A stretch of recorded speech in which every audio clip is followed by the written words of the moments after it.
Bueno, muy bien. Entonces te voy a presentar, cuando creo que no necesitas presentación, pero puede haber gente que no te conozca lo suficientemente bien. La doctora Juanita Hernández es abogada con título de Magíster en Regulación Energética de la Universidad Externada de Colombia. Tiene más de 15 años de experiencia en el sector energético, con litigio y asesoría en inversión extranjera, en estructuración de proyectos, haciendo due diligence, project finance y merger and acquisitions. Ha sido galardonada reiteradamente en el ranking de los 500 abogados, mejores abogados de Latinoamérica en la categoría de energía y recursos naturales y también por Best Lawyers. Es docente en posgrados de la Universidad Externada de Colombia y actualmente es socia en Derecho a la Energía del Estudio Legal Hernández. Le hemos invitado en el día de hoy para que nos converse sobre avances y retrocesos en el sector de la energía renovable en Colombia, porque hemos expedido y es sin lugar a dudas tal vez uno de los logros importantes que ha tenido Colombia recientemente en cumplimiento de sus compromisos internacionales y de su política de transición energética, una regulación muy, digamos, extensa, importante. Tenemos, como decíamos en la junta del colegio, uno de nuestros colegas decía, que tenemos protocolos y buenas intenciones para muchos de los recursos naturales, hidrógeno, para el tema de la energía geotérmica, del solar, en fin, pero ¿hasta qué punto lo estamos logrando? ¿Dónde están, digamos, las piedras en el camino? ¿Dónde están los retrocesos de pronto que estamos teniendo que hacen que esta aspiración no vaya al ritmo que quisiéramos? Para eso invitamos hoy a Juanita para que nos cuente un poquito de su experiencia profesional, dónde ha visto que los inversionistas eventualmente pueden tener dificultades. Entonces, bienvenida Juanita, pues la audiencia es tuya y muchas gracias de antemano por tu generosidad con el colegio, que sé que quieres mucho porque haces parte de su junta. Así es.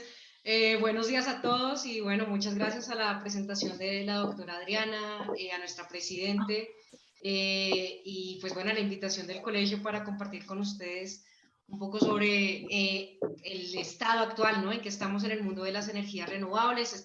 Para quienes es su primera vez en estas tertulias, pues este es un escenario muy amigable, hablamos como con un poquito más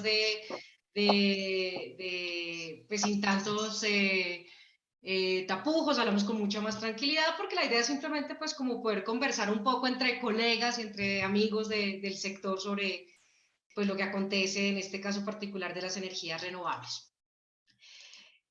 Obviamente, pues estamos en una de las tertulias del Colegio de Abogados de Minas y Petróleos y Energía de Colombia, y pues obviamente un poco la charla va a tener como un poco más de análisis y de enfoque jurídico, para que obviamente pues demos como la oportunidad ya al final de la sesión de poder conversar un poco sobre los temas que vamos identificando. Y obviamente, pues como tenemos que hablar del contenido jurídico, pues tenemos que hablar un poco de cuál es el origen, ¿no? del desarrollo y de la promoción de las energías renovables en nuestro país. Principalmente, y como lo sabemos, pues en el año 2014, por una iniciativa legislativa, se aprueba en el Congreso la Ley 1715-2014. No es que antes en nuestro mercado estuvieran prohibidas las energías renovables, pero sí se identifica en su momento como ciertas barreras y falencias en nuestro mercado, por lo cual tocaba adoptar una política pública que promoviera las energías renovables en nuestro país. Sabemos que la energía eléctrica en Colombia pues es un servicio público que desde la Constitución Política de 1991, cualquier particular que quiera entrar a prestar servicios públicos no requiere obtener un título habilitante del Estado, sino que hay libertad de entrada en este sector, que además en el cual compiten en igualdad de condiciones las empresas privadas y las empresas públicas. No somos un monopolio estatal, sino somos operamos bajo un esquema de mercado y de libre entrada por empresas privadas. Obviamente digo eso porque es muy relevante considerarlo en el marco de las energías renovables, porque precisamente cuando en el 2014 se adopta toda esta política pública de incentivos, pues llueven las empresas, sobre todo de inversión extranjera, interesadas en ingresar en el sector de las energías renovables en Colombia. ¿Qué pasaba en el 2014? Pues se identifica que a nivel de tecnología, los costos de las tecnologías asociadas a las energías renovables, que la ley dice que son principalmente la solar, la biomasa, la eólica, la geotérmica, las pequeñas centrales hidroeléctricas, entre otras, que menciona la ley 1715, pues identifica que el costo asociado a la incorporación de estas tecnologías pues cada vez era más reducido. Sin embargo, pues todavía en Colombia para ese entonces solo teníamos un proyecto eólico operando, que es el mismo Gepirache de 19,9, que hoy sigue operando en La Guajira. Y pues obviamente sí se necesitaba en ese entonces como una diversificación de nuestra matriz, principalmente porque nuestra matriz colombiana está compuesta, siempre decimos un 70% hídrico, un 30% térmico, y pues obviamente eso nos hace a Colombia, dado pues todo este tema climatológico, y el fenómeno del niño, todo este tema hidrológico, pues nos hace que estemos expuestos, ¿no? Obviamente escasez de agua o periodos de hidrología crítica en los cuales podemos tener dificultades en el abastecimiento de energía. Entonces, con esa consideración se dice, necesitamos incorporar nuevas fuentes de generación, diversificar nuestra matriz, y quizá como algo muy importante, acá no se trata de sustitución, ¿no? Como quizá en algún momento uno escucha por ahí, sustituyamos la energía hidroeléctrica, sustituyamos la energía térmica. No, esto es un tema de complementariedad, no podemos, y vemos, obviamente, no es el tema de esta charla, pero con todo lo que está pasando en el contexto, bueno, de la guerra de Ucrania, vemos un poco el tema de, en algunos países, cómo les ha impactado fuerte un tema de sustitución total a las energías renovables, desmontando otras tecnologías, y como en estos momentos donde hay dificultades de abastecimiento de ciertos combustibles, pues les ha puesto un poco en aprietos a ciertos países para abastecer su demanda. Colombia entonces en ese sentido pues es un país realmente muy afortunado, porque contar con una gran batería de energía hidroeléctrica para abastecer el 70%, bueno, o tener esa batería del 70% hidroeléctrica, pues implica pues una ventaja muy importante, y por eso la idea de las renovables es complementemos, ¿no? Cuando haya temas de hidrología, escasez de agua, los embalses estén bajos, prendamos las energías renovables, como lo hacemos con las térmicas, para que obviamente pues se garantice la seguridad energética del país. Entonces, eso es un poco el esquema filosófico, y pues la idea también en el 2014 se decía, si incorporamos mayores fuentes, va a haber mayor competencia y vamos a poder llevar un mejor precio a los usuarios finales. Vamos a ver un poco esa filosofía de la ley, cómo pues, hoy en día en qué estado se encuentra. Esta ley, Vamos. en su momento, Sí, vamos. les recomiendo por favor los micrófonos para... listo. Esta ley en su momento, pues sale, como entonces, recapitulando un poco este abrebocas, sale, digamos, esta ley para promover las energías renovables. También tiene una dedicación muy importante, un tema que no vamos a hablar acá, que es la gestión eficiente de la energía. Y también no solo habla de la generación como servicio público, es decir, como una planta conectada al sistema interconectado para comercializar energía en el sistema, sino también nos habla de un tema muy interesante que también por temas de tiempo no lo vamos a tocar en esta sesión, pero es todo el tema de la autogeneración, ¿no? Todo el tema de esa política pública tan importante que se genera. Ahí sí, digamos, la ley 1715 catapulta el tema de la autogeneración, entendida como la producción de energía por un usuario para su propio consumo. Y la catapulta realmente es porque permite la ley 1715 que se entreguen los excedentes. Entonces, si bien la producción de energía siempre había existido, digamos, por parte de los usuarios, tal es el caso, por ejemplo, de la industria petrolera. Ellos llevan autoproduciendo su energía desde toda la vida, pero es con la ley 1715 que se habilita la posibilidad de entregar excedentes. ¿Eso qué significa? Que la energía que no se consume por un usuario se puede inyectar a la red, y además se puede obtener unos ingresos por esa entrega de esa energía a la red. Entonces, todo esto hace que la autogeneración tenga, digamos, un desarrollo muy interesante desde el 2014, muchísima regulación al respecto, pero bueno, no vamos a hacer, no nos vamos a ir por ese lado porque necesitaríamos otra sesión solo para hablar del tema de la autogeneración. Entonces, esta es nuestra ley 1715 de 2014, conocida como la Ley de las Energías Renovables en Colombia, que además, como lo vemos, bueno, se me olvidaba hacer una referencia que esta ley también genera un esquema de incentivos tributarios para, obviamente, pues poder lograr el apalancamiento de las inversiones en las energías renovables. Y entonces, esta ley 1715, pues, si bien es una ley que se conoce como una ley de energías renovables, pues regula la energía eléctrica y además energía eléctrica en Colombia es un servicio público. Entonces, nunca esta ley debe leerse de manera aislada de todo lo que es el marco normativo de las energías renovables, ¿no? O de la energía eléctrica, perdón, que obviamente pues como el primer pilar fundamental normativo y la primera referencia será la constitución política con toda la identidad y la política pública que he descrito sobre el tema del mercado, ¿no? de la actividad de generación de energía eléctrica, pasando por la ley 142 del 94, que es la ley de servicios públicos, la ley 143 del 94, que no la olvidemos, pero es la ley que sigue vigente con unos postulados y unos principios fundamentales. Ley 143, que es la ley del servicio de energía eléctrica. Nos describe toda la cadena productiva. Es una excelente base para quienes apenas quieran aprender un poco de este tema. Pues la ley 143 nos da los pilares fundamentales del servicio de energía eléctrica. Y pues obviamente la ley 1715, con su ajuste en la ley que fue expedida el año pasado, que es la ley 2099, que principalmente hace unos ajustes en temas de incentivos tributarios, incorpora el tema del hidrógeno verde, incorpora unas reglas específicas en materia de geotermia, porque el gobierno identificó que quiere promover un poco más la energía geotérmica y entre otros temas, que esta ley 2099 se le conoce como la ley de la transición energética. Y pues obviamente como este es un sector supremamente regulado y que interactúa con muchas entidades públicas y entes estatales, pues nos toca considerar todo lo que son decretos de todos los ministerios, de todas, pues muchas entidades y por supuesto las resoluciones.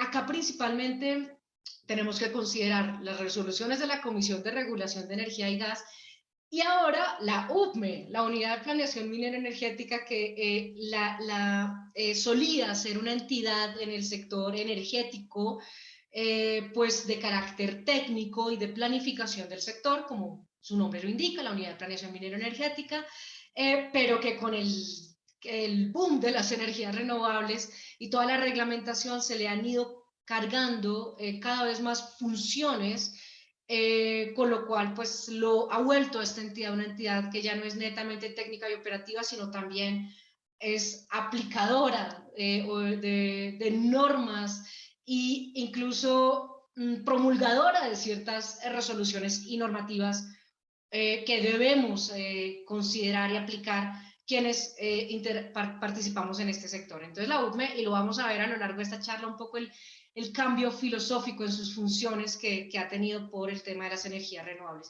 Y la CREC, como lo mencionaba, pues este es un sector bien regulado, una comisión que expide alrededor de 200 resoluciones al año.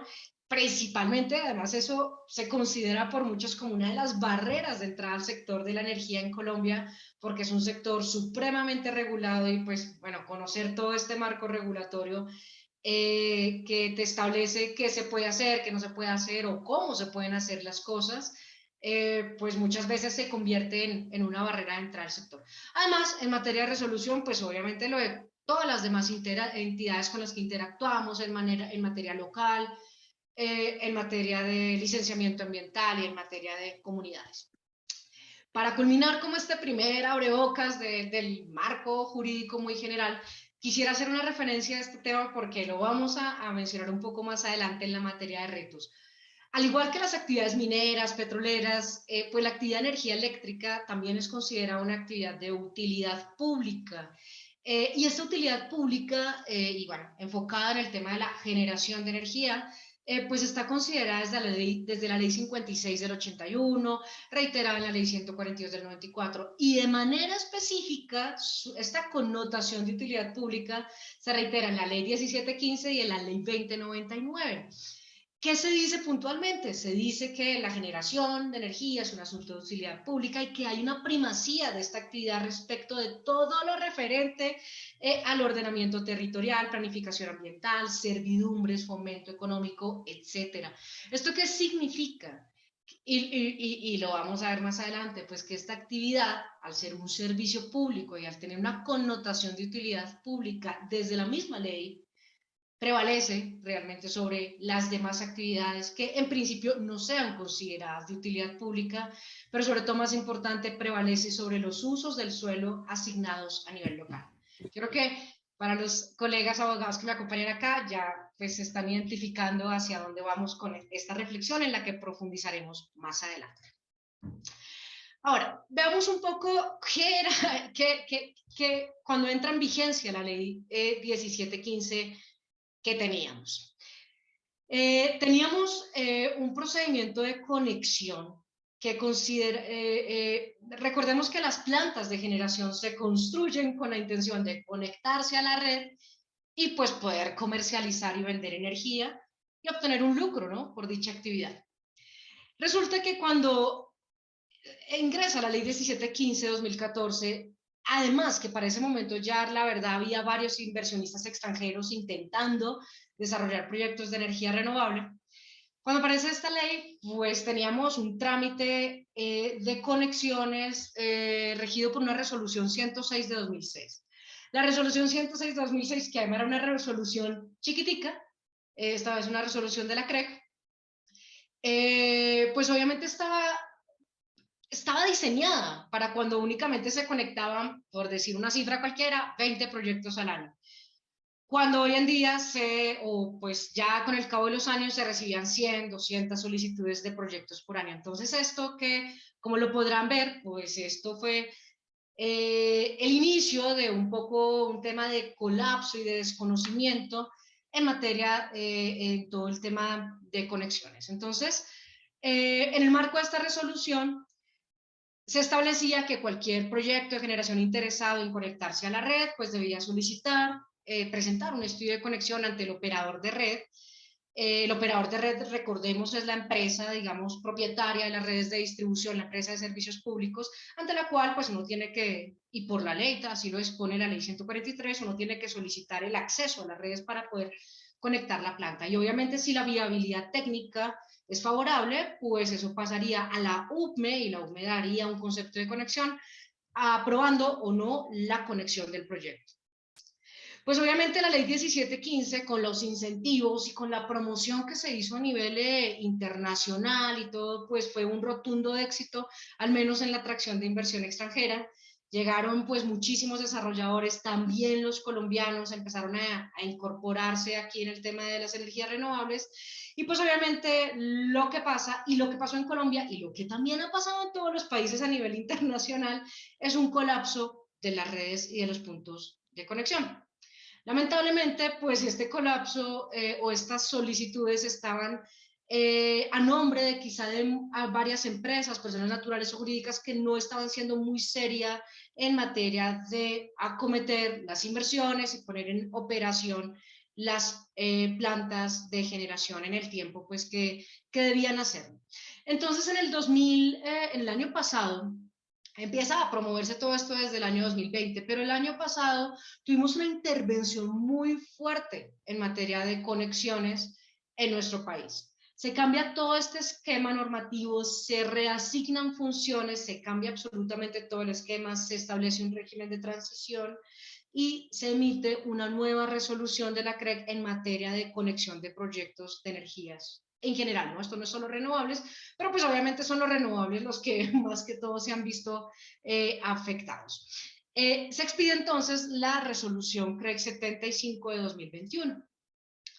Como recordemos, les mencionaba, ya no había capacidad de transporte disponible desde el año 2019, había muchos inversionistas interesados en conectar sus plantas a la red, pero pues no había como un esquema de hacer una limpieza, ¿no?, en estas solicitudes.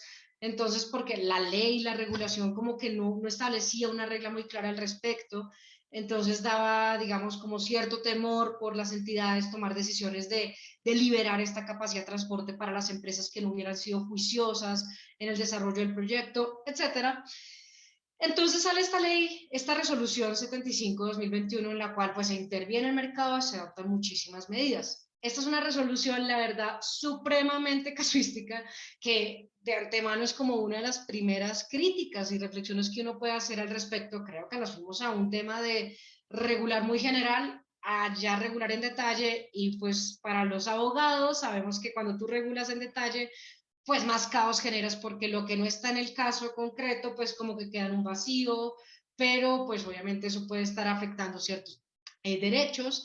En fin, esta es una resolución supremamente extensa, supremamente casuística, y sí me gustaría como hacer una reflexión, digamos, como un resumen muy breve sobre el contenido de esta normatividad. Esta normatividad, primero que todo, aplica pues a cualquier planta, a cualquier persona jurídica interesada en conectar una planta de generación al sistema interconectado, pero también aplica para aquellos autogeneradores que tengan una capacidad superior a 5 megavatios y, bueno, para el caso de los cogeneradores. Entonces, todas estas empresas tienen que sujetarse a lo que está dispuesto en la resolución 75. Lo que además hace la resolución es unificar, estandarizar y crear una ventanilla única donde se tendrán que tramitar todas las solicitudes de conexión del país.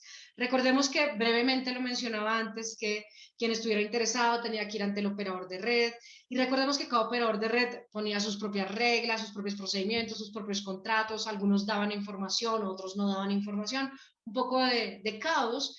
Entonces, esta resolución crea la ventanilla única que será administrada por la Unidad de Planeación Minera Energética, a través de la cual se deberán hacer todas las solicitudes de conexión. Y además, la UCME deberá publicar la información técnica con base en la cual quienes estén interesados en conectarse a la red deberán hacer los estudios de conexión para lograr la conexión de las plantas. También establece y refuerza, digamos, mucho el tema de las garantías.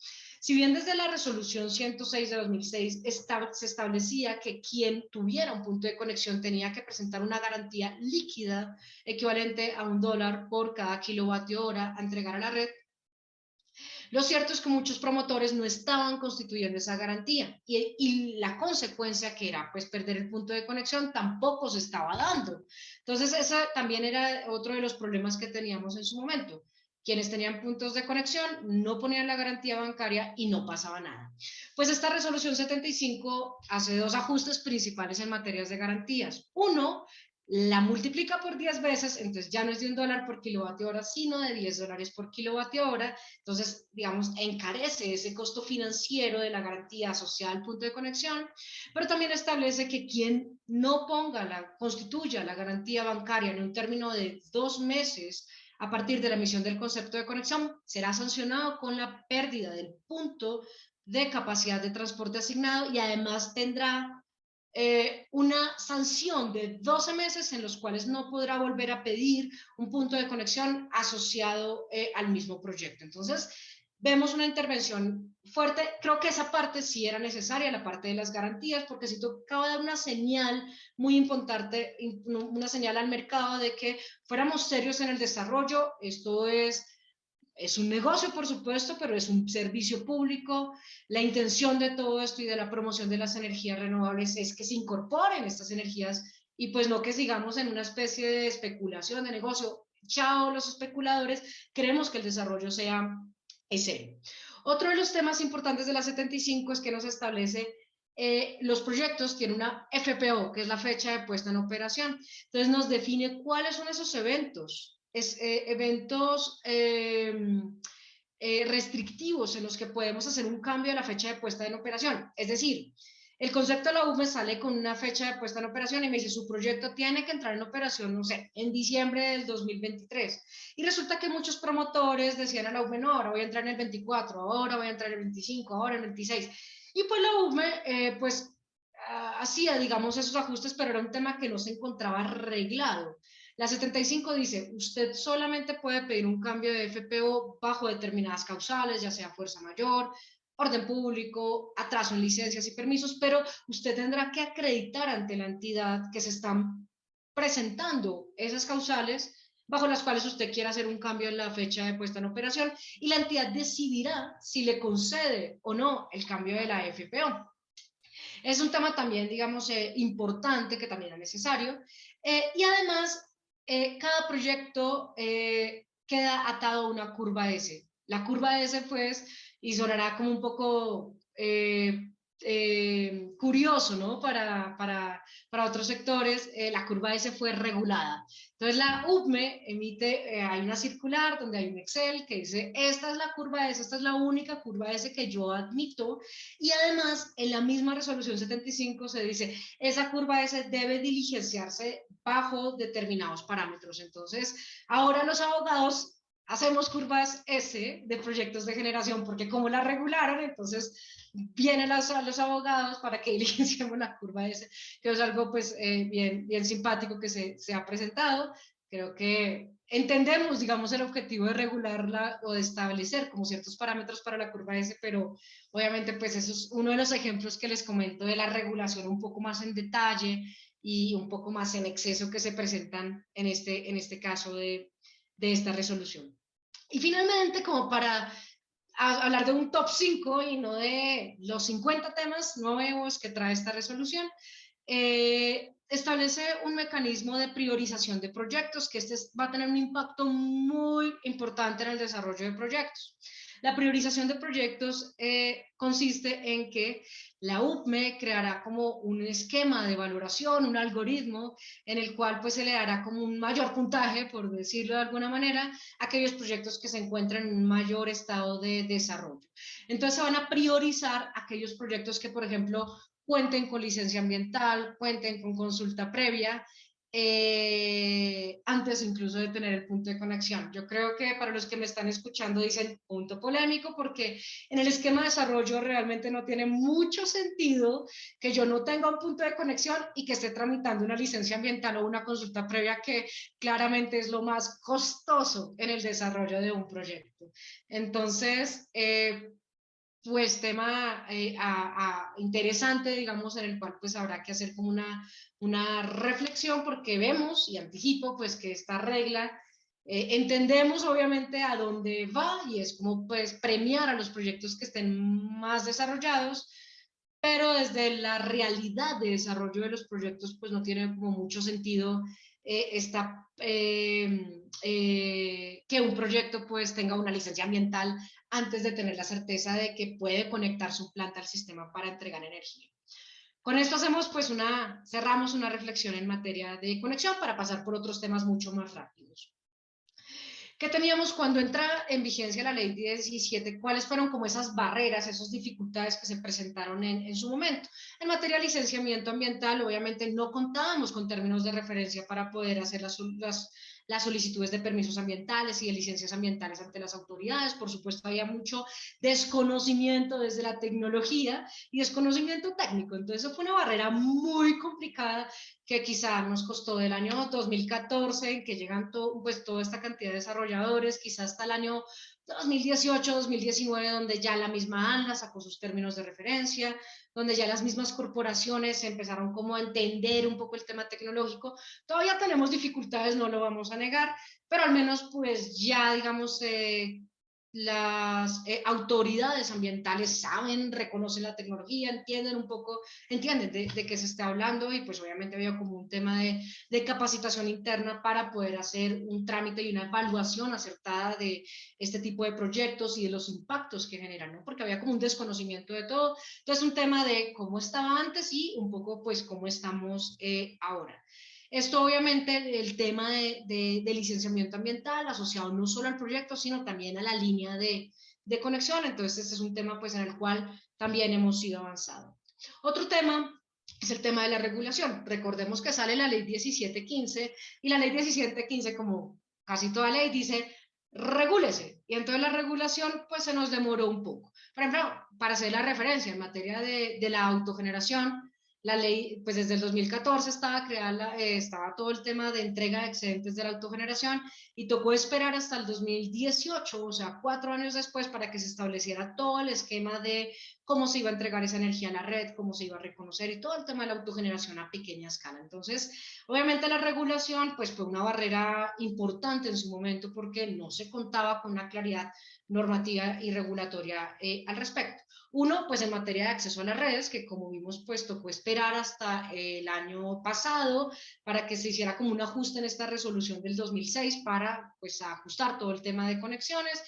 Y en materia de incentivos tributarios, porque también pues la ley 1715 nos decía, se crean los incentivos tributarios, que principalmente es el tema de deducción en el impuesto de renta, exclusión de IVA, impuesto de gravamen arancelario cero y un tema de depreciación acelerada. Esos son los 4 incentivos tributarios que trae la ley 1715, pero obviamente tocó esperar a la reglamentación, a que se capacitaran las entidades y en el 2017, por ahí que estuvo como ya la reglamentación de los incentivos tributarios, pues el trámite de cada proceso duraba un año, año y medio ante la UPME.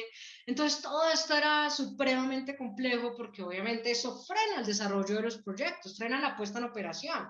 Imagínense la adquisición de unos paneles, la importación de unos paneles a la espera de que la UPME sacara un certificado para poder llevarlo a aduana, para que me aplicaran el arancel cero, para poder hacer la compra de los paneles, para que yo tuviera una exclusión de IVA, etcétera. Entonces, todo esto dificultaba muchísimo desde la reglamentación y obviamente también desde la capacidad administrativa de las entidades para poder tramitar oportunamente los incentivos.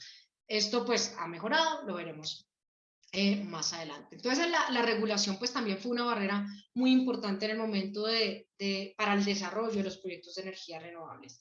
Y también pues obviamente en materia de venta de energía, pues recordemos las plantas de generación se construyen para entregar energía a la red, ¿cierto? Y para obviamente pues recibir unos ingresos y una utilidad por la venta de esa energía. Pues resulta que, y para hacer como una breve referencia al tema, estos proyectos van muy de la mano con la metodología de financiamiento Project Finance. La intención entonces es, pues se desarrolla un proyecto con la intención de vender la energía a un largo plazo y que sean esos flujos de caja, es decir, los ingresos por la venta de la energía, los que nos permitan apalancar la financiación del proyecto. Entonces, obviamente, cuando aparecen los desarrolladores, los proyectos empiezan a ofrecer quien me compra la energía y pues no había quien comprara la energía a largo plazo. Porque resulta que nuestro mercado eléctrico, el largo plazo, por mucho, era en su momento, no sé, 2, 3 años, y quizá por ahí había algunos contratos a 5 años. Pero resulta que estos desarrolladores querían, y para que obviamente fueran bancables estos proyectos, necesitamos contratos de venta de energía o como los llamamos acá en el GOT del sector eléctrico, PPAs, Power Purchase Agreements. Esos contratos pues a 15 y en el ideal a 20 años pues eran como, sonaban totalmente irreales en nuestro mercado. Entonces esa también se convirtió en una barrera porque teníamos proyectos muy interesantes pero no había posibilidades de suscribir contratos de venta de energía a 15 o a 20 años.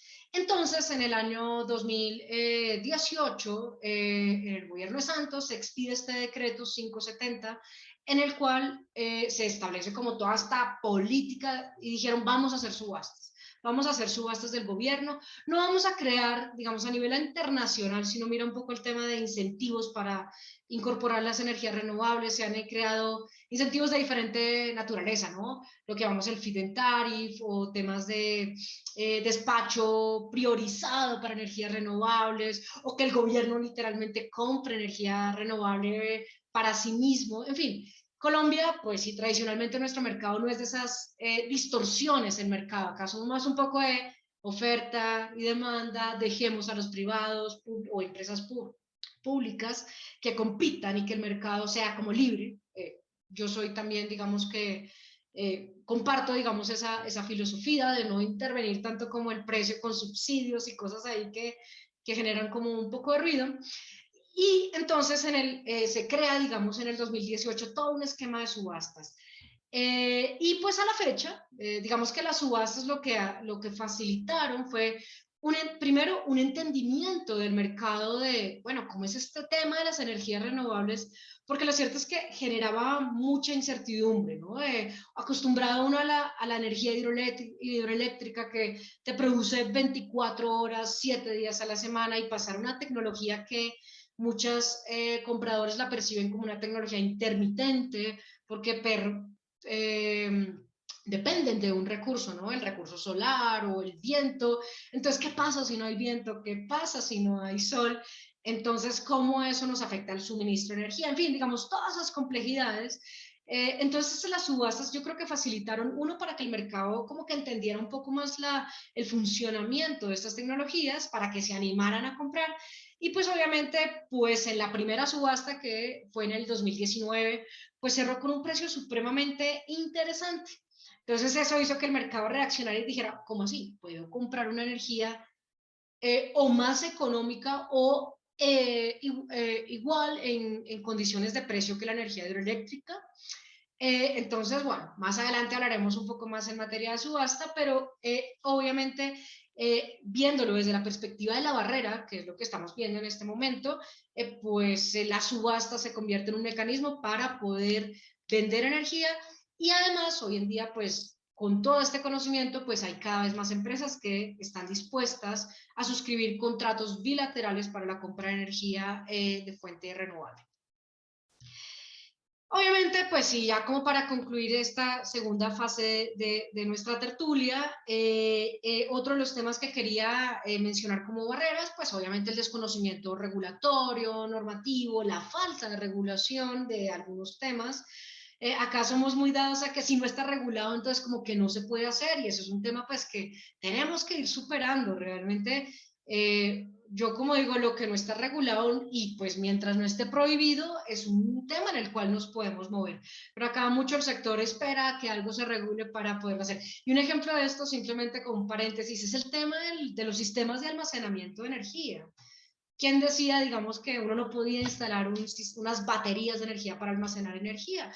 Y hubo un caso muy exitoso de una empresa en el Emgiesa que instaló un sistema de almacenamiento en su planta de generación y no tuvo que esperar a que el tema estuvo regulado, porque finalmente pues es un tema tecnológico, incorporó estos sistemas de almacenamiento y pues ya está almacenando energía en su planta de generación Termosipa, con el fin de prestar, digamos, algunos servicios auxiliares o incluso suministrar energía de estos sistemas de almacenamiento. Entonces, un poco el tema de que esperemos a que regulen para poder hacer algo, pues es un tema que tenemos que ir como superando en nuestro sector. Y finalmente, pues un tema asociado a la operación comercial. No es todo el tema de la operación comercial, pues sabemos las redes, hay que protegerlas, hay todas unas reglas técnicas, súper técnicas en materia de cumplimiento de normatividad para poder conectar una planta de generación al sistema. Y pues obviamente estas normas que principalmente están contenidos en los acuerdos del Consejo Nacional de Operación, pues estaban un poco obsoletos. Obviamente solo consideraban tecnología hídrica y térmica, que era lo que se conocía para el momento. Entonces hemos tenido que hacer una actualización importante en toda esta normatividad técnica para facilitar y para permitir la conexión de los proyectos renovables al sistema interconectado. También lo referiremos más adelante. Ahora, veamos un poco cuáles son, digamos, ya conociendo un poco así por encima, qué acontecía en el sector en ese momento, qué, digamos, temas importantes han tenido que ajustarse, pues qué están pasando hoy en día. Pues hoy en día, como todo sector que va madurando, pues van apareciendo cada vez más cosas. Esto es como el típico ejemplo de la cebolla que se va pelando y van apareciendo cada vez más capas, y a veces nos hace llorar un poco algunos de los temas que se van presentando.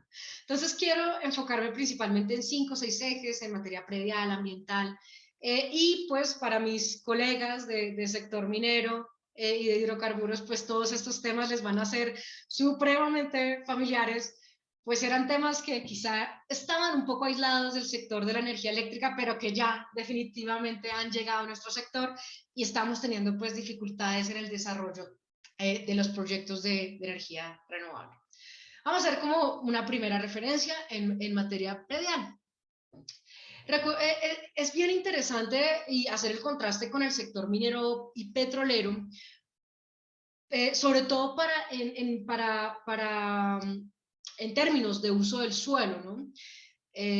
Como sabemos, pues en materia de minas y petróleos, pues se tiene que ir ante unas entidades, ya sea la Agencia Nacional de Hidrocarburos o la Agencia Nacional de Minería, con el fin de solicitar estos títulos habilitantes, contratos que nos permitan la exploración y la explotación del subsuelo.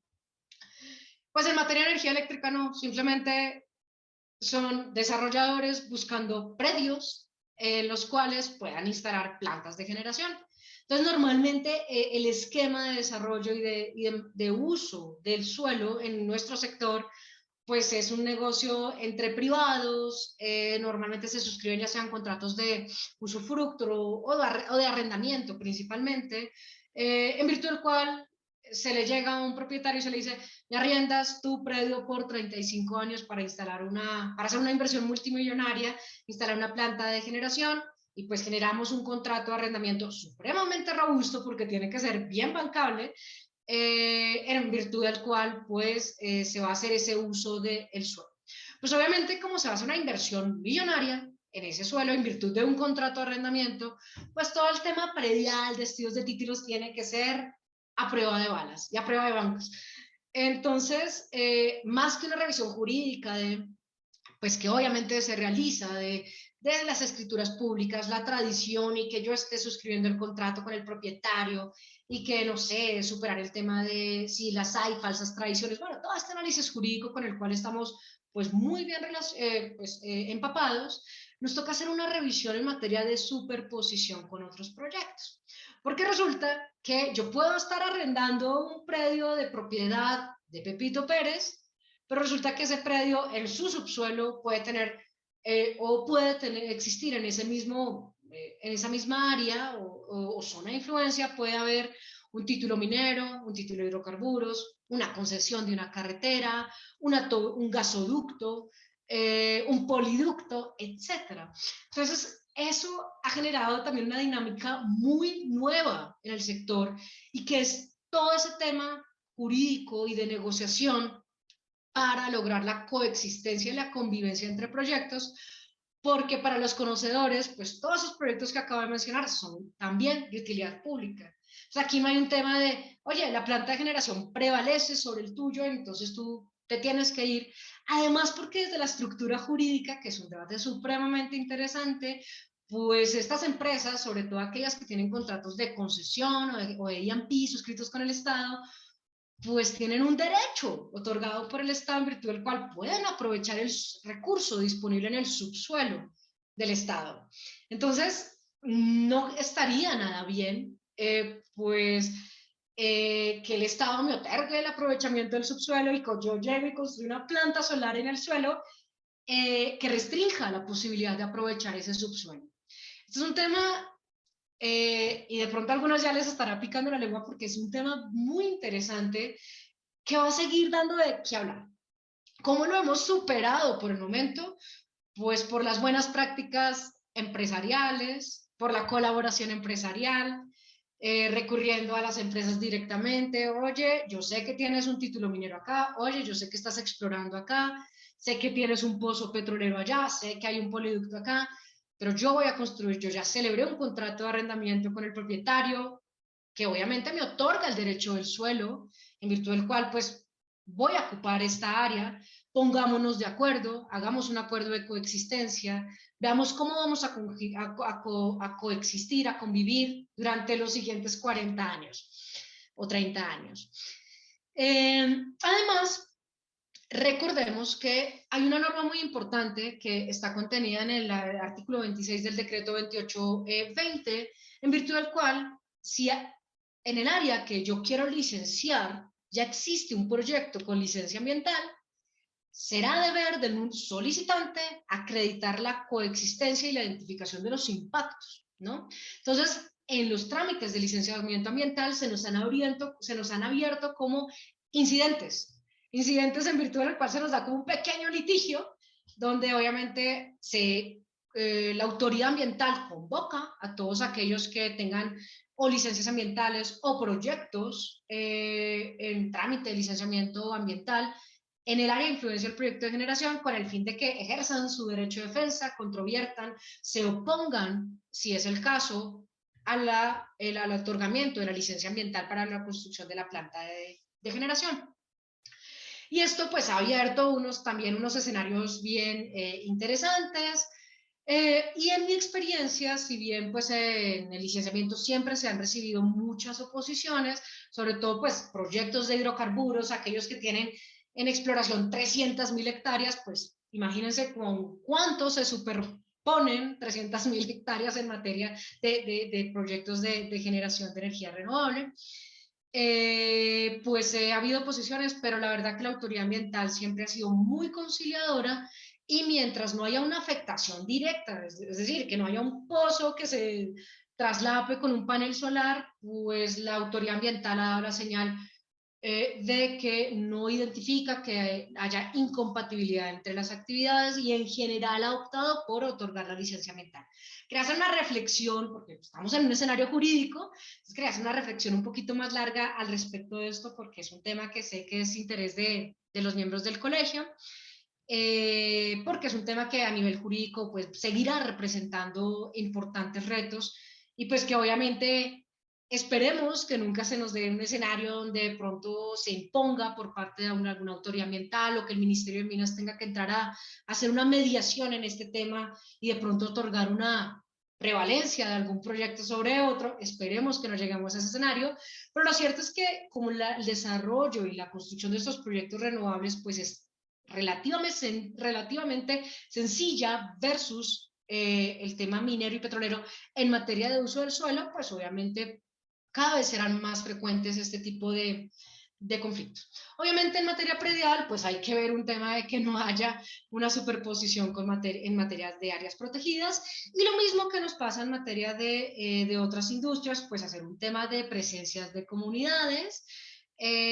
hacer obviamente una verificación del tema de baldíos, que en el tema de energía renovable, pues precisamente como por toda esa estructura de desarrollo en tema predial, pues el tema de baldíos se nos vuelve esencial porque pues está lleno nuestro país de bienes baldíos y obviamente se ha identificado que en la práctica hay muchos desarrolladores que no hacen un estudio juicioso en materia de baldíos y pues resulta siendo un proyecto estructurado en un área baldía. Hay que hacer un tema de verificación entonces de presencia de comunidades, lo cual hoy en día se hace ante la Agencia Nacional de Tierras, y pues el tema de uso del suelo, que haré una reflexión. Yo creo que, no, hagamos la reflexión de una vez.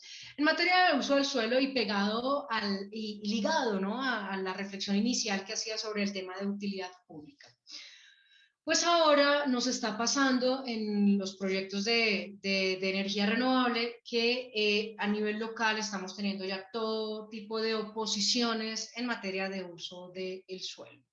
Incluso hace un mes me tocó revisar un EOT o un POT en el cual se incorporó una prohibición expresa a la construcción de energía renovable. Es decir, decía actividades permitidas, servicios públicos, plantas de generación hidroeléctrica, decía actividades prohibidas, plantas de generación solar. O sea, le faltó decir de tal empresa, con nombre y apellido. Entonces tenemos ya instrumentos de ordenamiento territorial, los cuales están siendo modificados por los consejos municipales para prohibir las energías renovables.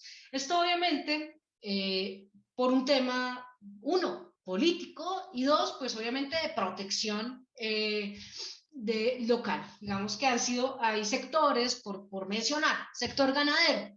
Entonces el sector ganadero dice, oye, estas 200 hectáreas antes eran destinadas a uso agropecuario o agroindustrial o ganadero, en fin. Y ahora, no sé, le están construyendo una planta de generación en esas 200 hectáreas y nos están quitando pues aprovechamiento de ese uso para el ganado.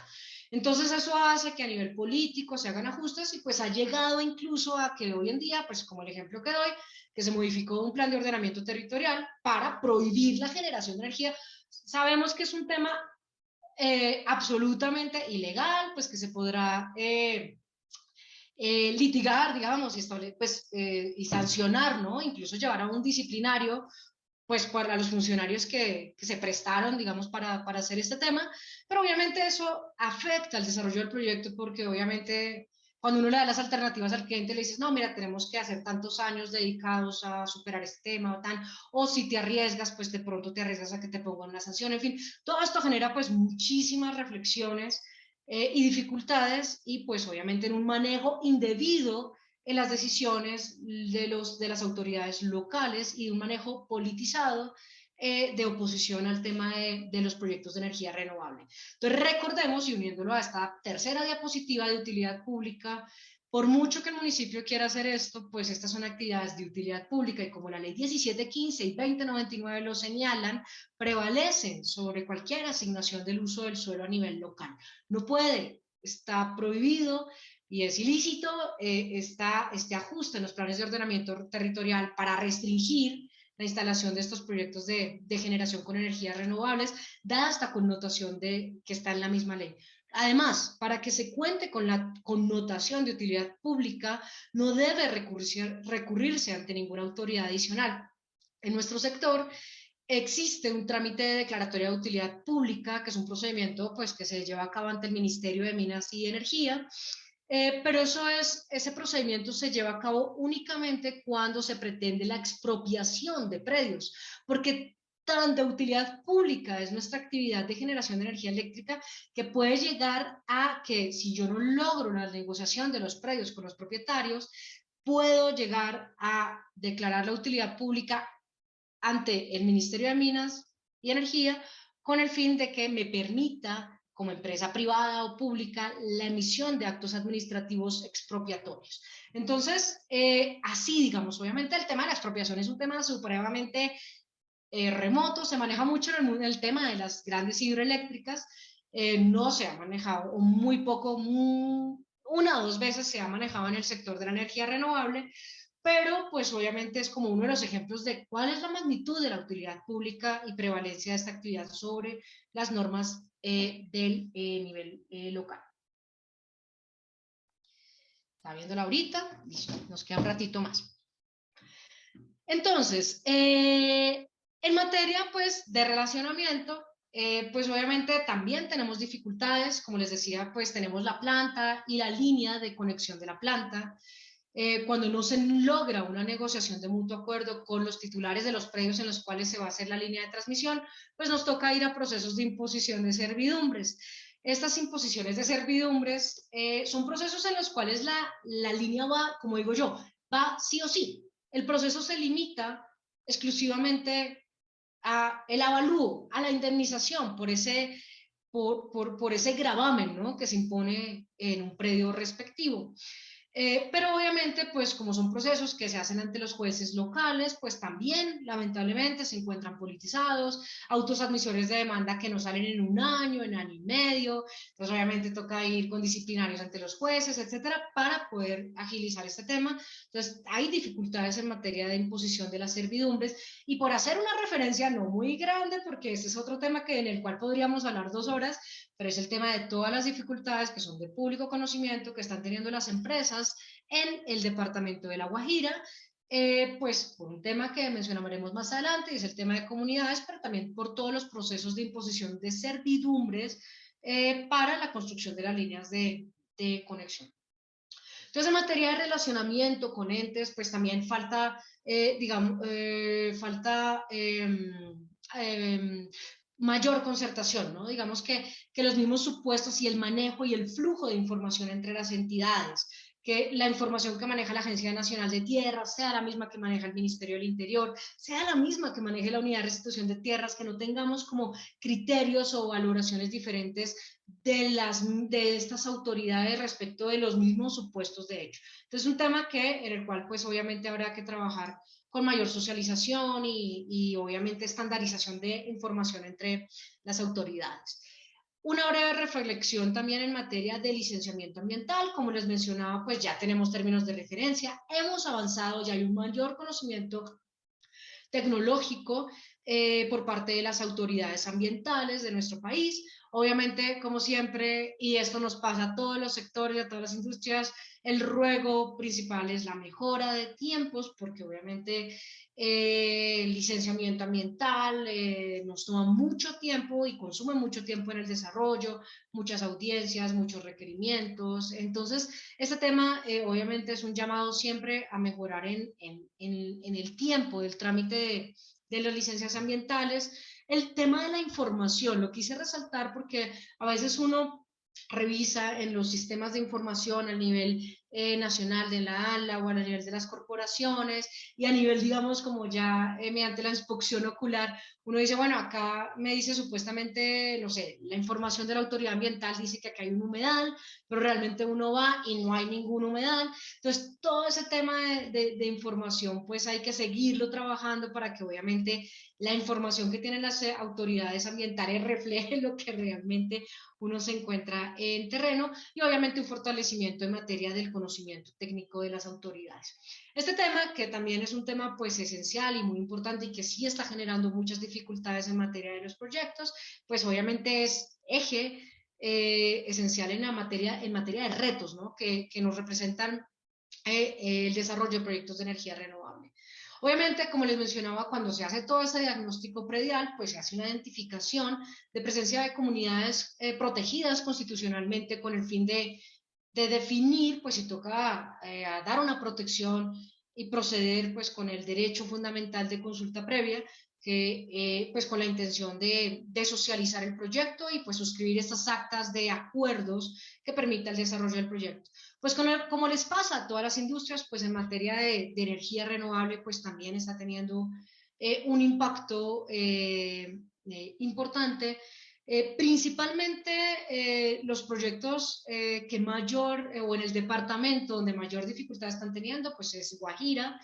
Muchos de los proyectos concentrados en Guajira fueron ganadores de dos subastas en el 2019, que es la subasta de cargo por confiabilidad y la subasta de contratos de energía a largo plazo, o la llamada la subasta de energías renovables. Y pues están teniendo dificultades tanto los proyectos de generación como tal, como la empresa encargada de la construcción de las líneas de transmisión a las cuales se van a conectar estos proyectos de generación. Dificultades pues asociadas a un tema en Guajira, pues de manera puntual, por ejemplo, el tema de lo mismo de siempre, la identificación de con quién se debe negociar, el reconocimiento de la autonomía de de estas comunidades indígenas, el reconocimiento de su legislación y cómo la legislación choca, ¿no?, con la legislación pues, de Colombia. Y pues ese reconocimiento de esta legislación, en este caso, por ejemplo, Guayú, cómo choca y cómo no se logra armonizar en materia de tiempos, en materia de con quién se deben adelantar las consultas previas. Entonces, han sido muy pocas las que han concluido de manera satisfactoria y realmente son la mayoría las que continúan en ejecución. Y obviamente pues acá siempre el pedido en materia de consulta es un mayor acompañamiento del Estado para lograr, digamos, esas concertaciones con mayor agilidad y pues que no estemos en un momento como ahora en el cual pues estos proyectos tenían que estar, que fueron adjudicados en el 2019 con contratos de venta de energía, tenían que estar o tienen que estar operando en diciembre de 2022 o en enero de 2023 o finales de enero de 2023. Y pues hoy en día la verdad que las plantas están en un desarrollo muy atrasado en virtud de que no han podido pues hacer estos procesos de concertación con las comunidades indígenas. Entonces, obviamente, y siendo el potencial de La Guajira, que recuerdo que lo han valorado como en 80.000 megavatios o una cifra muy grande, pues obviamente, dadas las condiciones excepcionales, ¿no?, en materia de radiación y de viento, pues no han podido pues, llevarse a cabo estos proyectos y obviamente ya hoy en día tenemos desarrolladores que dicen, Guajira no voy, me voy a enfocar en otras áreas del país. Esto, pues una breve reflexión en materia de comunidades. Ahora, en materia también de administraciones municipales y muy ligado con el tema de usos del suelo, pues estamos teniendo temas de, uno, exigencias de permisos adicionales por parte de las autoridades locales, permisos que no existen, que no aplican, pero pues que obviamente ellos dicen, no, tienes que tramitar tal permiso para poder darte para permitirte la construcción de la planta de generación. Obviamente el tema, como ya lo mencionaba, la utilización de los POT o los COT para bloquear la construcción de proyectos de energía renovable y por supuesto el factor político. No nos había tocado, pero ya se están presentando casos donde dice a nivel de alcalde, de consejo y de comunidades, no queremos energías renovables en nuestro territorio. Es un poco lo que le pasa a la minería, pues ya nos está pasando también con los proyectos de energía renovable, donde dice, no los queremos, los vamos a bloquear por el POT, los vamos a bloquear, no queremos, no les vamos a dar licencias, no les vamos a dar permisos, y pues obviamente este tema de relacionamiento pues dificulta tremendamente el desarrollo de estos proyectos. Para concluir, me faltan como un par de temitas. En materia de conexiones, pues les había comentado que se hizo una intervención muy fuerte en todo el tema de conexiones. Entonces, ¿qué dificultades nos genera este cambio normativo? Pues nos genera una transición donde dice, antes de julio operaba de esta manera, de julio del año pasado, ahora opera de esta manera, y pues sí ha habido todo tema de dificultades en la interpretación jurídica, porque la norma fue supremamente casuística, entonces obviamente eso ha generado muchísimos problemas de interpretación y de incertidumbre jurídica. Esto ha generado, digamos, pretendido sí o no, pero lo cierto es que sí ha puesto en un estado de stand-by la inversión, porque obviamente ante la incertidumbre jurídica, pues las inversiones se perciben que tienen un mayor riesgo y obviamente pues la toma de decisiones no ha sido tan rápida a como venía presentándose antes. La ventanilla única que establecía, por ejemplo, que entre el 1 y el 31 de marzo se iban a erradicar todas las solicitudes de punto de conexión y que esto lo iba a administrar la UPME y que los operadores de red ya no tenían nada que ver en el tema, pues esto no se ha logrado implementar y hay unas propuestas regulatorias por la CREC para modificar los cronogramas, en virtud del cual pues la información se publica, la información técnica necesaria para hacer los estudios de conexión se estaría publicando en mayo y que hasta el 31 de junio se haría la erradicación de los estudios de conexión para solicitarnos puntos a la red, considerando sobre todo aquellos que se perdieron, porque la transición de esta resolución establecía quien tenga puntos de conexión a julio del año pasado y quien hubiera presentado la garantía bancaria tendría 4 meses para presentar esta garantía. Si no la presentaba, se perdía el punto de conexión. Ahí es donde se perdieron pues, puntos de conexión de empresas que, uno, por el factor de riesgo que percibieron, no presentaron la garantía, o dos, empresas que realmente no contaban con los recursos para desarrollar los proyectos. Entonces ahí hubo una liberación de capacidad. El otro tema importante que sucede en la transición es que la UPME empezó a resolver solicitudes de capacidad que de pronto estaban radicadas hace 1 o 2 años y que la entidad, respecto de los cuales la entidad no se había pronunciado. Bueno, seguimos en el caos. La norma dice, la norma pretendía que todo fuera bonito, lindo, cronogramas, contratos estandarizados, va a haber un único contrato de conexión, etcétera, o sea, digamos como muchos escenarios ideales, pero lo cierto es que en la práctica, hoy en día y ya casi un año después, pues seguimos en el caos, en la incertidumbre jurídica, y esto sí ha generado un impacto en la inversión nacional y extranjera, porque se percibe pues que se han endurecido ciertas reglas y que se traslada totalmente el riesgo al inversionista, y que no hay ninguna consideración respecto de todos estos factores externos que atrasan los proyectos. Por ejemplo, una vez uno presenta la garantía de reserva de capacidad bajo la cual uno se compromete que va a entrar en operación con el proyecto en diciembre de 2023, por dar un ejemplo, el único evento en el cual no le ejecutan la garantía es que se entre con operación comercial del 90% de la capacidad de la planta. Es decir, que si yo no entro con el 90% de la capacidad de la planta, me ejecutan la garantía, la plata se distribuye en el mercado por parte de XM, que es el operador del mercado, y como decimos, esa plática se perdió. Pero resulta que uno diría, ok, y si yo no logro entrar en operación en diciembre de 2023 porque, por ejemplo, me negaron la licencia ambiental, porque, por ejemplo, me aprobaron un POT donde dice que la actividad de generación está prohibida, etcétera, etcétera, como pasa en el día a día de este país, eso me sirve como evento eximente para que no me ejecuten la garantía. Y la respuesta es no. Y ya la CREC lo ha dicho, no. La regulación, porque obviamente pues al intérprete jurídico, perdón, al intérprete, a los funcionarios públicos, pues ellos interpretan lo que está o leen literalmente lo que se encuentra en la norma. Entonces dicen, no, la resolución no establece que por un evento eximente se pueda dejar de ejecutar la garantía bancaria, entonces por lo tanto, así usted le haya negado una licencia ambiental, la garantía se ejecuta. Entonces, por dar un ejemplo de un caso así puntual que se desprende de la resolución 75 y que obviamente pues da una mayor sensación de riesgo y que obviamente nos restringe, ha limitado, ¿no?, el acelere con el que se venían realizando las inversiones en el sector de energía renovable.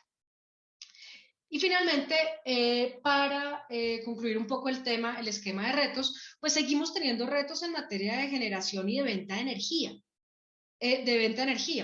La ley 1955, bueno, sale el decreto 570 de 2018 y la ley 1955, la ley del Plan Nacional de Desarrollo, establece, por una parte, pues vamos a hacer las subastas de energía renovable y por el otro lado se establece que para enero de 2023 todas las empresas comercializadoras del país deberán tener entre el 8 y el 10% de la energía contratada en energía renovable. Entonces, esta fue una medida legislativa en virtud de la cual se fomenta, ¿no?, la compra. Se dice, mire, el mercado tradicional no se oponga a la compra de la energía renovable, se lo vamos a imponer por ley y usted, pues simplemente para enero del 2023, tiene que cumplir con esta obligación. Y si no la cumple, la superintendencia le va a imponer sanciones.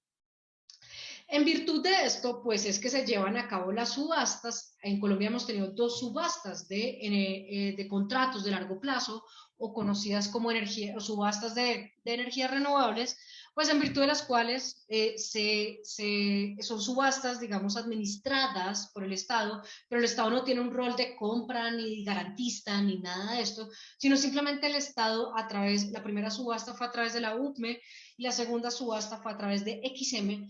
Ellos, como administradores de la subasta, en virtud de la cual concurren compradores y vendedores, se hacen asignaciones de compra y venta de energía a un precio, digamos, competitivo de subasta, y pues se hacen unas asignaciones para que estos suscriban finalmente sus contratos de compra-venta totalmente bilaterales. El contrato, PPA, es una minuta aprobada por el gobierno, entonces es una minuta estándar. La primera subasta en el 2019, subasta exitosa, pero lamentablemente con varios proyectos que se encuentran en La Guajira, que pues están teniendo dificultades y que probablemente no logren la fecha de puesta en operación, con las consecuencias que ustedes ya han podido advertir en materia de ejecución de garantías. Ahora, tuvimos una segunda subasta el año pasado, que también lamentablemente está teniendo muchísimas dificultades. La subasta, también esto es un tema muy grande, pero pues toca hacer una referencia muy pequeña y a lo que ya sea de público conocimiento, porque esto es un tema que está como en desarrollo. Tuvimos una subasta el año pasado, en virtud de la cual en diciembre del año pasado tenían que suscribirse estos contratos bilaterales por parte de los compradores y los vendedores.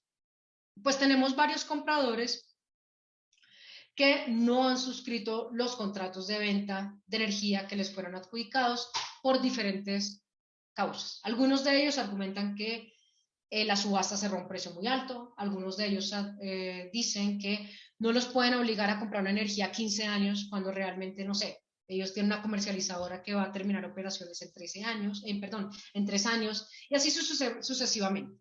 ¿Qué es lo que pasa? Que en las subastas se establecía como un mecanismo principal, que es el mecanismo de subasta, y se establecía un mecanismo complementario. El mecanismo complementario se activaba cuando no se lograra un porcentaje de adjudicación respecto de la demanda objetivo. Se activó el mecanismo complementario, con lo cual, en virtud de esto, se adjudicó energía y se adjudicaron contratos no únicamente a los que estuvieran participando de manera voluntaria en la subasta, sino que se adjudicó energía a toda la demanda. Es decir, había comercializadores que no querían participar en la subasta por diferentes condiciones, pero como se activó este mecanismo complementario, pues se hace una revisión por parte de XM para identificar quienes tuvieran energía renovable contratada para el año 2021 y para quienes no tuvieran esa condición de compra de energía entre el 8 y el 10%, se les incorporó forzosamente en la subasta y se les adjudicó contratos de energía. Jurídicamente, yo sé que mis colegas estarán pensando muchos temas, jurídicamente es un debate interesante, pero veámoslo desde el mercado y desde el impacto que está teniendo en el mercado, es que se adjudicaron contratos a plantas de generación, contratos de los cuales depende la bancabilidad de estos proyectos de generación, porque si tengo la energía vendida, pues ya puedo arrancar a construir mi proyecto, y contratos respecto de los cuales, que tenían que suscribirse a diciembre, y respecto de los cuales hoy, a la fecha, estamos en un plazo adicional, en una prórroga adicional, otorgada por el gobierno nacional para la búsqueda de que estos contratos sean suscritos finalmente por estos comercializadores.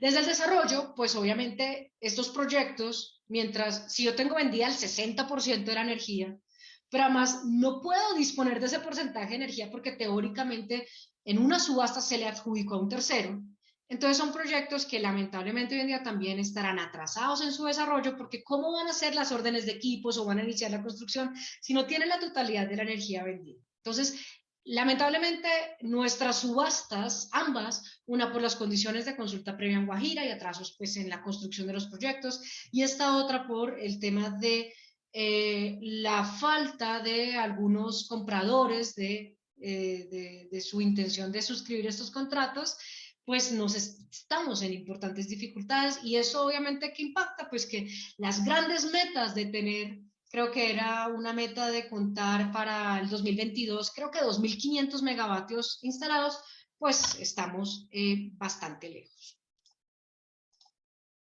Hoy en día, Colombia, y ya para ir cerrando nuestra sesión, hoy en día en Colombia, digamos, la energía, la batería de todo tipo de fuentes instalada en Colombia, en energía hídrica y térmica, está en 17.768 megavatios. O sea, con estos megavatios es que se abastece la demanda del país, realmente como con 13.000, porque hay varias energía pues que reserva. Y miren que esto está con corte hace una semanita, teníamos, según el portal de la UME, en proyectos registrados en tecnologías renovables, 16.000. O sea, vemos que casi la cantidad de proyectos renovables en desarrollo duplica hoy en día la capacidad que está instalada. Pero hoy en día vemos 16.000. Esta misma gráfica, consultada como hacia octubre del año pasado, nos arrojaba como 21.000 megavatios. ¿Eso qué significa? Que ya se han liberado alrededor de 4.500 o 5.000 megavatios de proyectos que no estaban yendo en serio, por verlo de alguna manera. Entonces, estos 16.000, vamos a ver con este filtro y con esta limpieza que se está generando por la resolución 75, en cuánto vamos a finalizar. Pero lo cierto es que podemos ver la cantidad de desarrollos de megavatios que se están desarrollando en nuestro país, y sobre todo, principalmente, como lo vemos, 11.000 megavatios en tecnología solar y lo otro en tecnología eólica. Son unas cifras impactantes, y obviamente si uno tradujera esto a inversión en millones de dólares, nosotros hacemos una correlación muy rápida. Es un megavatio, $1.000.000. Entonces, pues obviamente aquí estamos hablando de una cifra muy importante en materia de inversión para el país. Ahora, ¿qué tenemos en operación? Yo les decía, creo que la meta del Plan Nacional de Desarrollo de 2019 era tener 2.500 megavatios para el 2022. ¿Qué tenemos hoy en día? Tenemos en materia eólica, tenemos el mismo Gepirachi de 19, no hemos podido incorporar otro proyecto eólico en nuestro país, y prácticamente estos son los proyectos que con corte hasta hace algunos días estaban ya en operación comercial. Vemos entonces que son 125 megavatios. Digamos que, obviamente, si sumáramos un poco y más estos proyectos de autogeneración, estamos hablando de alrededor de unos 150, 160 megavatios que ya están en operación comercial en Colombia, es decir, ya están entregando energía renovable a la red, con lo cual, pues, creo que todo lo que he descrito en esta tertulia tiene que ver, impacta, digamos, estas cifras y nos indican por qué no estamos, entonces, hoy mucho más cerca de la meta. Entonces, ¿qué nos falta? Pues certidumbre jurídica. Certidumbre jurídica en materia de, pues obviamente, de coordinación, mucho de lo que nos pasa en nuestros sectores, coordinación nacional y local. Tenemos una política pública que atrae las inversiones renovables, que dice, mira, en el tema de prevalencia de uso del suelo no hay problema, tú puedes hacer las plantas de generación sin problema. En materia de nacional también dicen tranquilo, hágale con la licencia ambiental, las consultas previas tampoco tienen problema, pero va uno al territorio, al nivel local, y pues obviamente te encuentras con otro panorama. Entonces ahí obviamente el tema de coordinación nacional y local para pues obviamente acelerar, ¿no?, el desarrollo de estos proyectos en todos estos aspectos que ya referí ampliamente antes. En materia de conexión, creo que si bien la intención de la resolución 75 era como, digamos, limpiar y estandarizar y organizar todo el tema en materia de conexiones, creo que se cometieron errores significativos, creo que la implementación ha sido deficiente, creo que sí hay un desconocimiento de derechos adquiridos respecto de desarrolladores que tenían expectativas generadas por el Estado desde el año 2018, 2019, en los cuales se les había contestado que se esperaran expansiones del sistema para poder dar la viabilidad y que obviamente la 75 desconoce y borra, digamos, todo esto del mapa poniéndolos a estos desarrolladores que venían desde el 2018, los ponen pues como a empezar de cero hoy en el año 2022, 4 años después. Entonces sí hay un desconocimiento de derechos adquiridos. Todo esto está haciendo que el sector eléctrico, que tradicionalmente ha estado muy alejado del tema litigioso, pues se nos está judicializando. Hay muchas empresas que están iniciando acciones legales, hay empresas interesadas en atacar algunos artículos y algunas disposiciones de la resolución 75, hay empresas que también van a reclamar la vulneración de sus propios derechos por la resolución 75. Entonces, obviamente, como pues basado en lo que les decía al principio, esto es un servicio público y pues la intención es que se incorporen estas redes para diversificar nuestra matriz y para todos estos objetivos de la política pública, pues obviamente es muy frustrante ver cómo se va judicializando y cómo se nos ha ido como desdibujando un poco el tema de la puesta en operación comercial de los proyectos y pues obviamente nos está desviando el objetivo que es incorporar estas fuentes renovables. En materia de subasta también lo referí, las dificultades puntuales que estamos teniendo, entonces no estamos logrando esta suscripción de contratos y pues, la incorporación de todos estos megavatios en venta de energía, pues que se traduzca en venta de energía a los usuarios finales. Y pues obviamente también vemos una breve desconexión en materia de la regulación y de la situación real. Les daba un ejemplo puntual de cómo es posible que nos exijan y nos digan, le vamos a priorizar un proyecto que ya tenga licencia ambiental, pero si no tengo la conexión, ¿cómo voy a hacer una inversión de 2.000 millones de pesos a la espera de ver si la UME me otorga el punto de conexión? Entonces vemos como una descoordinación entre lo que dicta la regulación y el mecanismo real, cómo se desarrollan los proyectos.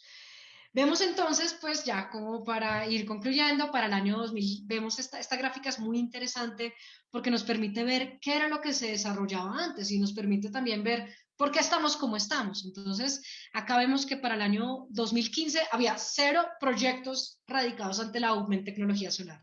Y vemos que para el año 2016 aparecen 110, después 222, después 200, no sé qué, en el 2019 239, y así sucesivamente. Entonces, por eso, obviamente, esta cifra lo que nos arroja es por qué estamos en lo que estamos y pues porque hemos tenido que hacer como importantes ajustes en el sector para, digamos, organizar todo, pero también, digamos, como lo mencionaba en la diapositiva anterior, pues de pronto qué temas hay que reflexionar, reconsiderar, reajustar. Yo pienso que es mejor ajustar de una vez que esperarnos más adelante a que cada vez pues estemos un poco peor en materia de desarrollo de proyectos. Doctora Adriana, muchas gracias por la invitación a esta tertulia. Terminé hablando un poquito de más. No, en absoluto, Juanita, interesantísimo. Y hay preguntas, yo por lo menos tengo varias. Quisiera comenzar por preguntarte, bueno, una entiendo yo, pero me corrige si estoy equivocada, una de las motivaciones de acelerar tanto la salida de las energías renovables fue los problemas que hemos tenido con Hidroituango. Su retraso en la entrada en operación y por supuesto pues el crecimiento económico va de la mano del crecimiento de la demanda de energía. Mi pregunta hacia ti sería, ¿qué pasaría o cómo ves tú el tema de la seguridad energética hacia adelante si Hidroituango no logra cumplir y si estos proyectos están retrasados? ¿A qué está abocado el país con este tema? Bueno, esto es una reflexión como más, claro, más integral como mercado. Y efectivamente, creo que ayer leí una nota de prensa del gremio ANDEC, que es el gremio de los térmicos, anunciando que prevén pues, que por la no entrada de Hidroituango, no hay certeza, ¿no?, en el tema de Hidroituango. Sí. Entonces, ellos prevén que sí debería este año estarse convocándose a una subasta de cargo por confiabilidad. Las subastas de cargo por confiabilidad no son contratos de venta de energía, sino es como su nombre lo indica, es confiabilidad. Lo que se asigna, digamos que es un mecanismo de apalancamiento de construcción de los proyectos, que aplica tanto para tecnologías convencionales como para tecnologías renovables. Son subastas en virtud de las cuales pues, se asigna una confiabilidad a determinadas plantas, se les da como unos recursos y obviamente pues esto permite la construcción de proyectos de generación. Pero además, lo que se detecta es que ante la no entrada de Hidroituango para 2025, lo cual es una fecha supremamente cercana en términos de planeamiento del sector eléctrico, o sea que estemos diciendo que para 2025, en 3 años, ya hay como dificultades en materia de seguridad energética, significa que digamos que si la cifra es así, pues sí tenemos que tomar acciones inmediatas. El tema de Hidroituango, que iba a ser una planta gigante de 2.400 megavatios, es muy grande y pues obviamente por todas las situaciones de público conocimiento y la falta de certeza sobre cuándo va a entrar en operación, al menos con esa primera unidad que están iniciando, sí digamos en este momento sí nos ponen aprietos. Y vemos que las energías renovables pues van a una velocidad muchísimo más lenta. Como lo decía, si queríamos tener 2.500 megas para este año, pero apenas vamos como en 170, pues estamos aún muy lejos de poder complementar con renovables esa seguridad energética en nuestro país. Oh, grave. Otra que tenía yo es, pues nos estás contando que pues están retrasados los proyectos, que no se les reconoce, digamos, situaciones de fuerza mayor, que pues hay unas sanciones fuertes y demás. Pero del otro lado, de la obligación que tienen las empresas de comprar esas energías renovables, ¿cómo hacen si no hay suficiente oferta? ¿Qué consecuencias tiene para ellas el hecho de no poder cumplir con esa obligación? Pues mira, gran parte, en parte de la bancabilidad de los proyectos es precisamente la venta de la energía. El sector tradicional se ha resistido muchísimo y se les llegó el momento de cumplir esta obligación del 2023 y lo que pasa es que la obligación no, o sea, hay un tema que no es muy flexible y es que dice que esa compra de energía, como la intención es trasladar eso a los usuarios regulados, a nosotros, pues tiene que hacerse en procesos competitivos. Entonces, obviamente, la subasta era el mecanismo ideal para que las empresas fueran a comprar esta energía renovable. Sin embargo, en el mundo privado de los PPAs directos, hay muchas empresas dispuestas a vender su energía de manera bilateral a través de condiciones contractuales pactadas de mutuo acuerdo entre las partes. Lo que pasa es que a nivel regulatorio y como está diseñada la ley, no les permite que esa compra de energía les sirva para cumplir esta obligación que tienen que cumplir para el 2023. Sin embargo, sí hay que reconocer que ya hay empresas que están haciendo procesos, digamos, públicos a través de mecanismos competitivos con la intención de comprar energía renovable y ahí se están suscribiendo unos contratos interesantes de energía renovable. Hemos avanzado, pero falta un camino largo, de sobre todo que el mercado convencional como que deje de negarse y abrirse ya a la posibilidad de que las renovables llegaron, que esto va a ser una realidad, que van a ir creciendo y que tenemos que adaptarnos a la realidad de comprar energía renovable. Ok. En materia de territorio, pues tú hablaste, sí, que ustedes están, digamos, un poquito más atrás en el aprendizaje que tenemos en minas de hidrocarburos, pero ¿qué tan aliadas pueden ser las empresas de energía regional y local para ayudar al desarrollo de estas cosas y sobre todo a remover los obstáculos? Y tú nos contaste mucho sobre el tema de ordenamiento territorial, por ejemplo, sobre el tema sí, de relacionamiento en general con el territorio. ¿Cómo lo ves? ¿Qué tan buenos pueden ser esos aliados? Pues digamos que, claro, ente municipal tiene pues su empresa de servicios públicos, muchas veces dedicada más que a la energía eléctrica, está como muy asociada al tema de acueductos y bueno, de otros servicios, y de Saneamiento básico. recolección de basuras, exacto, más por ese lado. Claro, yo creo que sí se pueden convertir en un aliado, pero pues obviamente estas industrias pues requieren como un capital importante, entonces obviamente a las empresas locales les queda aún como muy difícil, ¿no? Poder, digamos, llegar a una alianza con estas empresas para poder ya sea comprar la energía, pero sí hay algunos casos pues muy puntuales que se han presentado donde comercializadoras o generadoras de nivel local pues han podido comprar energía de carácter renovable. Es bien interesante lo que tú planteas porque sí creo que es como un acercamiento, digamos, con el nivel local. Lo cierto es que la energía, pues no, aunque uno pueda decir, mira, voy a instalar la planta en el territorio, eh, esto va a generar, en el mundo de la energía eléctrica no hablamos de regalía, pero si hablamos de algo similar que le llamamos la transferencia al sector eléctrico. Entonces, digamos que a nivel local hay beneficios, hay retribución por cada energía, kilovatio hora que se transe, que se genere, pues además del ICA, ¿no? Pues Sí, hay un tema de transferencia del sector eléctrico que va para las comunidades y para las corporaciones ambientales. Yo sí, creo que claro, los también temas es como ambientales. aterrizar y Mm. socializar eso adecuadamente. Sí, creo que sí. Bueno, aquí hay una pregunta de la doctora Gabriela Mancero. Dice, muchas gracias, Juanita. ¿Nos puedes contar, por favor, qué acciones ha tomado el gobierno con respecto a la intención de los generadores de trasladar a los usuarios los costos relacionados con inversiones para transformar la matriz energética, incluyendo la introducción de nuevas tecnologías y sustitución, por supuesto, de la infraestructura? Ok. ¿Qué materias ha adoptado el gobierno? ¿Entendí bien ¿Qué la pregunta? acciones ha tomado el gobierno con respecto a la intención de los generadores de trasladar a los usuarios esos costos? Ok, ¿qué es lo que pasa? Nosotros pues somos un sector ultra regulado. El único que puede autorizar a trasladar costos a los usuarios finales es la misma regulación. Entonces nosotros acá estamos llenos de cargos regulatorios. Por ejemplo, el cargo por confiabilidad es esta subasta en la cual pues se adjudica confiabilidad y ese cargo, porque hay una regulación al respecto, se le autoriza a que nos la trasladen a los usuarios finales. Hay varios temas, digamos, o el tema del costo de distribución, en fin, todos esos costos. Entonces, el único autorizado a trasladar los costos es el regulador, para lo cual pues se requeriría que se autorizara a nivel de la regulación trasladar costos. El traslado de costos a usuarios finales es supremamente excepcional en nuestro mercado. Porque obviamente detrás de eso tiene que haber como una valoración financiera, económica, incluso pues para hacer una referencia como un tema un poco aislado, pero que nos ayuda un poco para dar el contexto, la ley 2099 estableció que bueno, no, me desvío mucho del tema, la verdad, pero sí quiero quedarme con el mensaje general de que el traslado de costos a usuarios es un tema muy excepcional en nuestro mercado y que si así se quisiera hacerlo tendría que autorizar la Comisión de Regulación de Energía y Gas. Ok.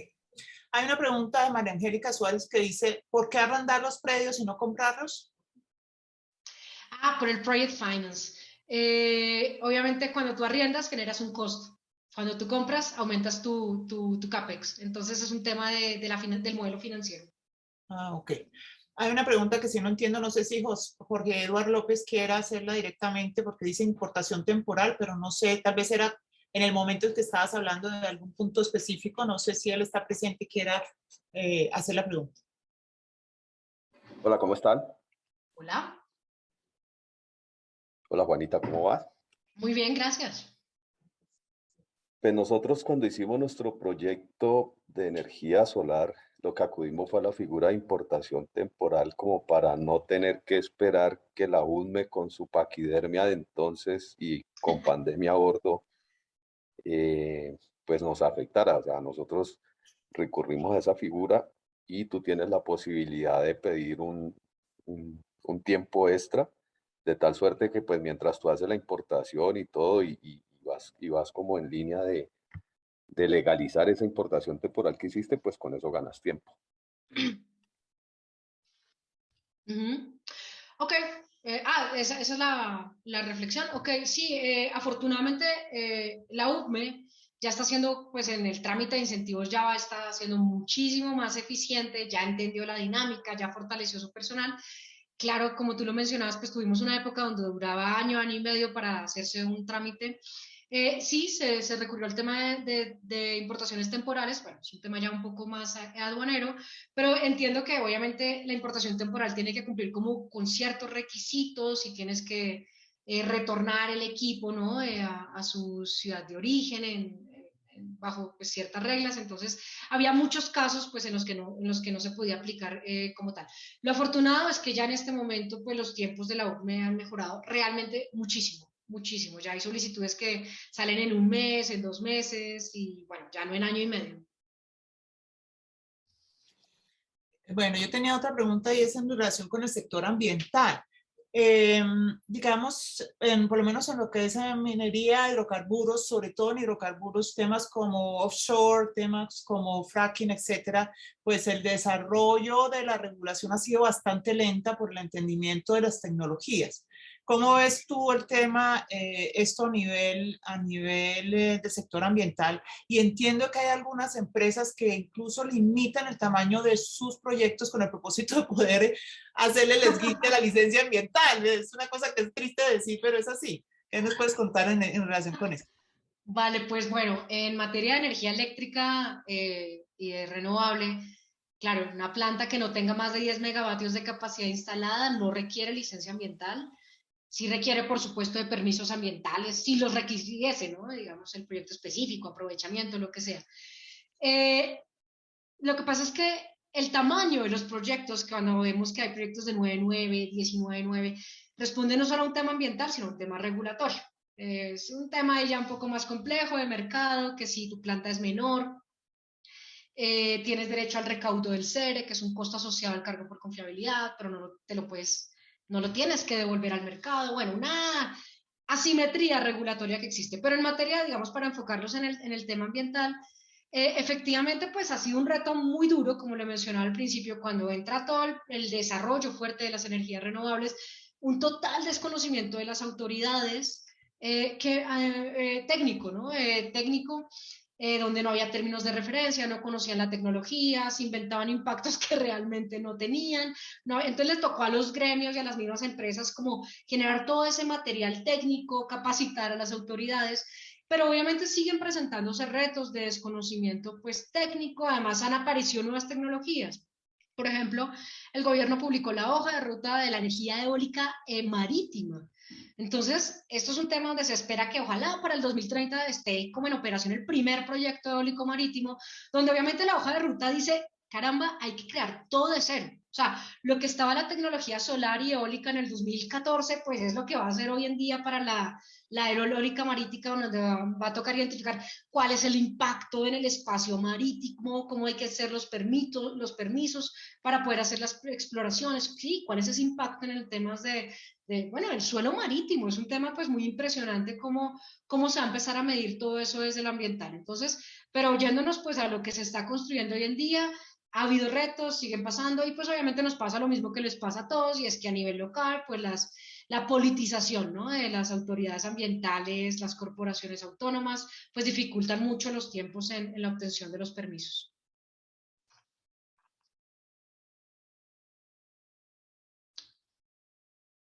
Hay aquí una pregunta que dice, ¿qué dice la UME con respecto a la obtención de la licencia ambiental previa a la obtención del punto de conexión? Y es lógico que el orden de los factores aquí sí altera el resultado en el sentido de que el nivel de riesgo es mucho mayor. Claro, claro, obvio. Es que ese tema, te digo, uno lo entiende desde la filosofía y bueno, qué chévere, queremos que los proyectos salgan adelante y dar los puntos de conexión a las empresas que van en serio, juiciosas, que han hecho inversiones, pero es que eso es como, eso es como decir, como lo mencionaba, yo cómo voy a hacer una inversión millonaria y no tener el punto de conexión y además pues radicar mi solicitud a la espera a ver si la UP me da mi punto de conexión o me dice, no, mira, ahí no hay capacidad para conectarte. Entonces, ¿qué es lo que pasa? La UP que ha dicho, pues dice que lo va a reglamentar, que está haciendo como un algoritmo para ver cómo va a ser la valoración, pero el tema aún no está reglamentado. Sabemos que lo dice, hay unas resoluciones del ministerio, la resolución 75 lo vuelve a recalcar, el tema de la prioridad para aquellos proyectos que tengan licencia ambiental o predios o consulta previa, y la UME lo que dice es que va a reglamentar el tema, que va a generar un algoritmo para hacer la valoración de los puntos de conexión según pues darle la conexión a aquellos que tengan un mayor estado de desarrollo. Eso es muy complejo porque finalmente tenemos empresas que vienen desarrollando desde el 2015, desde el 2012, 2013, y que obviamente hoy están como casi en cero por todo este tema, como se ha venido manejando recientemente el tema de las conexiones. Ok, Juanita, creo que esas son las preguntas que había. Queremos nuevamente, a nombre del Colegio de Arte, muchísimas gracias. Es un análisis muy práctico, lo cual es pues muy útil para los que estamos en el sector y sobre todo, y incluso para los ciudadanos que no, del común, poder saber finalmente hacia dónde vamos y como tú lo señalaste, pues el país está en un punto crítico en relación con hidrocarburos, en relación con estas energías en cuanto a que reservas, seguridad energética, etcétera, pues tenemos ahora unos plazos que antes no se admitían, menos de 7 años era algo inconcebible y estamos viendo en la realidad hoy que estamos manejando ese tipo de cortoplacismo que tiende a ser un poquito peligroso. Confiemos en que pues los gremios y las empresas ayuden a, digamos, a desarrollar a nivel del Estado unos tiempos menores en todo esto. Y pues ha sido muy útil, creo que para todos los asistentes. Muchas gracias a ti, muchas gracias a todos los que nos acompañaron. Sigan pendientes de nuestra programación de eventos. El colegio tiene pues un especial interés en trabajar en estos temas de energías renovables porque son los temas del futuro, obviamente sin desatender nuestras preocupaciones por la energía, los hidrocarburos y las minas, como usualmente lo hacemos.